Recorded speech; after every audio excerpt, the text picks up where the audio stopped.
Apple kampaniýasynyň VPN meňzeş täze hyzmaty Türkmenistanyna elýeterli bolmaz. Apple kampaniýasynyň Private Relay adly VPN meňzeş täze hyzmaty 10 ýurtda şol sany Türkmenistanyna ulanjylara elýeterli bolmaz. Apple 7-nji ýylyna ulanjylaryň şahsy maglumatlarynyň gowraglylygyny käminleşdirmek ugrunda täze hyzmat hödürleýänligini oglan etdi. Kampaniýanyň Private Relay adly hyzmaty iPhone, iPad ýa-da esenlik Apple önümine ulanýan ulanjynyň online maglumatlaryny şifrleýär we telefonyň ýa-da esenlik Apple enjamynyň IP adresini gizleýär. Munyň bilen ne Apple kampaniýasy ne de üçüncü taraplar, meselem mobil operatorlar ýa-da beýleki internet üpçünçileri enjamyny amala asyrlayan online işler ýygyrlap bilýär. Apple bu hyzmaty VPN adlandyrmakdan çetde durýar. Ýöne hyzmatyň bitirýän işi tutuşlugyny VPN hyzmatyna çalym edýär. Ýöne bu hyzmat Türkmenistanyň Apple önümlerini elýeterli bolmaz. Şeýle-de bu hyzmat Belarusda, Hytaýda, Kolumbiýada, Misirde, Gazagystanda, Saudy Arabistanyna, Günorta Afrikada, Ugandada we Filippinlerde elýeterli bolmaz. Apple'ın VPN meňzeş hyzmaty hödürlemeýän ýurtlarynyň köpüsi adam hukuklaryny internet azatlygyny berk çäklendirmekde tanylýar. Türkmenistan hem şolaryň biridir.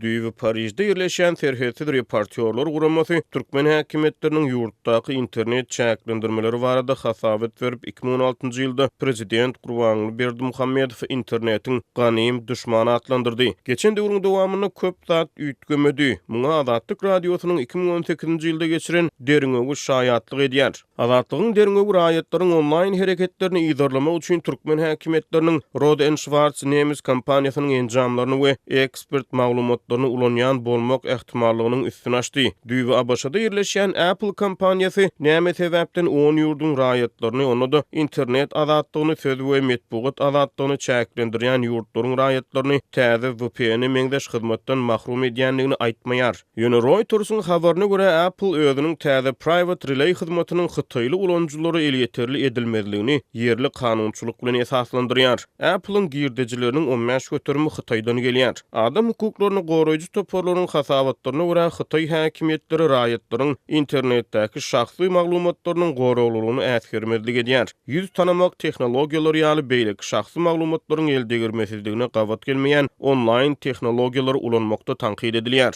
Azatlyk radiosu mundan ozal türkmen häkimetleriniň interneti çäklendirmegi, VPN hyzmatlaryna garşy barlyşyksyz görüş alyp barşy, telefonlary VPN gurmak hyzmatlaryny hödürleýän telefon ustalarynyň häkimetler tarapyndan gorkutulşy barada habar berdi. Şol bir wagtyň özünde Türkmenistanyň YouTube, Facebook, Twitter, Instagram ýaly sosial ulgamlar petikli bolmagyna galýar. Muňa garamazdan türkmen häkimetleri ykdysadyýetyň ähli pudoklarynyň digitallaşdyrylýanlygyny, ýurtda sanly ulgamlaryň giňinden ornaşdyrylýanlygyny aýdýar. Türkmenistan bilen bir hatarda Belarusda da Apple'ın VPN meňzeş Private Relay hyzmaty elýeterli bolmaz. Habarlardan ma'lum bolýaly Belarus häkimetleri hususan soňky wagtlarda dünýä sahnasyna dürli pikirliligi, erkin sözi göz çykgynç basyp ýatyrmakda tanqid edilýär. Türkmenistanda ulanjylar interneti bökdönşsiz ulanmak üçin köplenç VPN hyzmatlaryna zerurlyk duýýarlar. Ýurtdan gowuşýan habarlara görä telefonlara VPN gurnamak ansatyn sebäbi häkimetler VPN'leri wagtal petikleýär we VPN gurmak hyzmatlaryny hödürleýän ustalara basyş edýär. Eger Apple'ın täze VPN meňzeş hyzmaty türkmen ulanjylaryna elýeterli bolsa, bu Türkmenistanyň iPhone eýelerini sähelçede bolsa VPN derdinden halas ederdi. Ýene bir gezek maglumat üçin aýdylsa PC Mag neşriniň habaryna görä Apple Private Relay hyzmatyny resmi taýdan VPN adlandyrmaýar. Ýöne hyzmat ulanjynyň IP adresini gizleýär we bu VPN hyzmatyna çalym edýär. Apple'ın beýanatyna görä bu hyzmat Türkmenistan we Belarus ýaly ýene-de 8 ýurtdan başga ähli dünýä ýurtlaryna ulanjylary elýeterli bolar.